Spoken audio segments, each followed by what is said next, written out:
the Vancouver trainer comes on quickly, and they need more than just the trainers. They're calling for medical help for Steve Moore.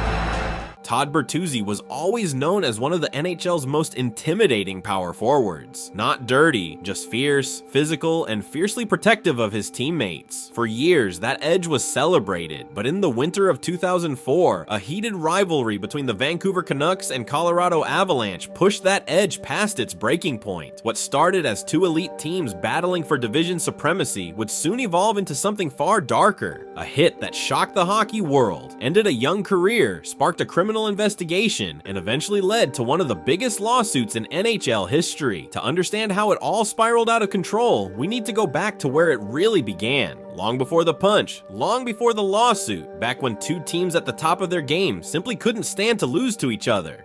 The 2003-04 season saw the Colorado Avalanche and Vancouver Canucks locked in a fierce fight for first place in the Northwest Division. Colorado was the definition of a powerhouse. Joe Sakic, Peter Forsberg, Rob Blake, a roster loaded with veteran leadership and Stanley Cup pedigree. Vancouver, on the other hand, was a rising force. Led by Marcus Naslund, Brendan Morrison, and the emerging Sedin twins, the Canucks had built one of the NHL's most explosive top lines, the West Coast Express. And right in the heart of that lineup was Todd Bertuzzi. Every matchup between these two teams was intense. This wasn't a friendly rivalry. These were battles between two organizations convinced they were the better team, and neither of them was backing down. By early February, the tension was already noticeable. They had split the season series. The games had been physical, but no one could have predicted how quickly it would all boil over. On February 16th, 2004, the Avalanche and Canucks faced off again in what was supposed to be just another matchup. Instead, Steve Moore delivered a hit that instantly changed everything. Moore caught Marcus Naslund, the NHL's leading scorer, with a hard shot to the head while Naslund was reaching for a loose puck. It happened fast, but the replay made it clear Moore wasn't playing the puck. Naslund was completely defenseless, and the officials let it go. No penalty, no suspension. To the Canucks, it felt like a blatant cheap shot had been ignored by the league. Head coach Mark Crawford erupted in the post-game press conference. GM Brian Burke publicly ripped Moore's intent. Even Brad May didn't try to hide how angry the team was, openly saying there was now a bounty on Moore. As soon as those words were said, this was no longer just a hockey rivalry. It became personal, and everyone in the league knew the next rematch was going to carry more than just points in the standings. A week later, the teams met again, and surprisingly, nothing exploded. The atmosphere was tense, and the hits were heavy, but the game stayed under control. NHL executives were actually in attendance that night because they expected something to happen, but the players kept it mostly clean. Colorado's big stars put on a clinic, and the game ended in a 5-5 tie. Moore barely saw the ice, and once the final horn sounded, some people actually believed the bad blood might be over. They were wrong. Just 5 days later, the schedule brought them face to face again, and this time the tone was very different. From the opening puck drop, it was obvious that Vancouver was targeting Steve Moore. Only 6 minutes in, Matt Cook dropped the gloves and went straight after Moore in what became the first of 4 fights in the opening period alone. Colorado jumped out to a 5-0 lead by the end of the first, and yet the Canucks didn't seem to care about the score at all. They were hunting Moore. Things got so tense that NHL officials actually phoned the on-ice referees during intermission to warn them about losing control of the game, but no warning could stop what was coming. Midway through the third period, with Colorado up 8-2 and Moore trying to avoid any confrontation, Todd Bertuzzi decided he wasn't going to wait any longer. He began trailing Moore all over the ice, trying to force a fight. Moore wouldn't engage, and that's when Bertuzzi made a decision he'd regret for the rest of his life. Bertuzzi skated up behind Moore, grabbed him by the jersey, and punched him in the back of the head.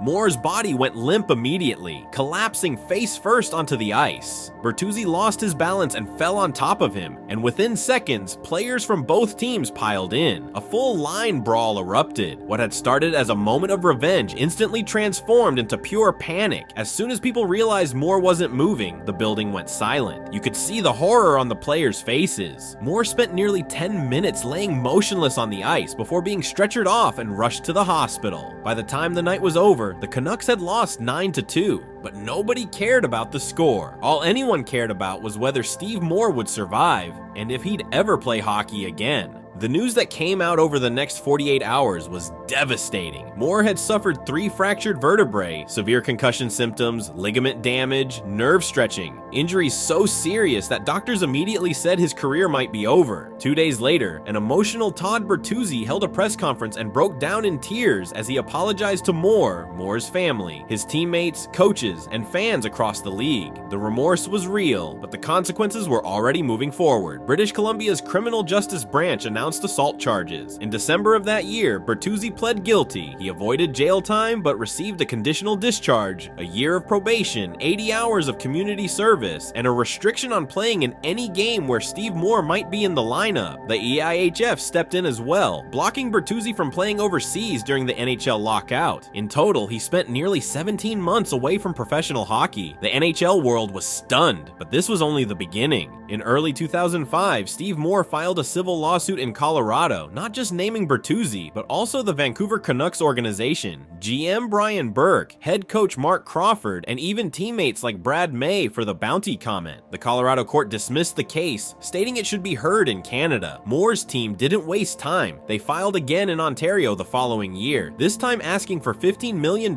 in damages. As Moore's condition worsened and the long-term effects of the injuries became clearer, the lawsuit was amended again. In 2007, he was asking for $38.5 million. By 2014, a full decade after the incident, the number had risen to $68 million.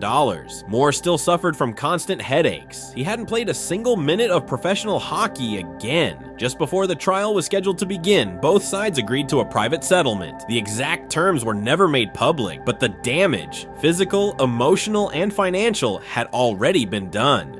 For Steve Moore, his NHL career was over before it ever really began. He never stepped on the ice again. For Todd Bertuzzi, life moved on, but never in the same way. Before March 8, 2004, he was regarded as one of the most dominant power forwards in the game. After the suspension, that player never truly returned. He still played a few more seasons, but his reputation followed him everywhere. He bounced from Vancouver to Florida, then Detroit, Anaheim, Calgary, and back to Detroit. He put up respectable numbers, but the magic of the West Coast Express years was gone. And no matter what he did, fans never let him forget that moment. Every arena he stepped into reminded him of it. His name was permanently linked to one of the darkest moments in modern hockey. The rivalry between Colorado and Vancouver slowly faded as rosters changed, but the legacy of that hit never did. It forced the NHL to re-examine the culture of on-ice revenge, and remains a defining example of how a single emotional decision can change lives forever. What started as a simple rivalry between two elite teams didn't just result in a dirty hit, but shattered careers, launched a criminal case, and dragged two families through a decade-long legal battle. Even today, fans still debate who was truly at fault. Was it the league's failure to punish Moore's original hit? Was it the Canucks' players who openly called for revenge? Or was it simply the moment Bertuzzi crossed a line that no professional athlete ever should? One thing is certain, nobody won. Steve Moore lost his career, Todd Bertuzzi lost his legacy, and hockey was reminded, in the most brutal way, that revenge doesn't just end with the final buzzer,